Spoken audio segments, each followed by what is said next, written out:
am studying 10th class. My project name is Smart Shoe for Blind Peoples.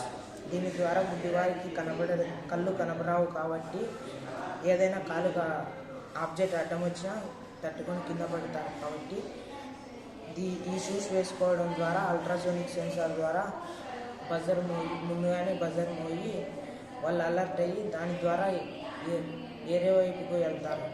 దాని ద్వారా వాళ్ళు కింద పడుకోకుండా ముందుగానే తప్పించుకొని వేరే వైపు నుంచి వెళ్ళడం ద్వారా వాళ్ళు సేవ్ అవుతారు. దీనికి కావాల్సిన components 1 ultrasonic sensor, 4 jumper wires, 1 buzzer, 1 Arduino and battery. దీనికి చూద్దాం.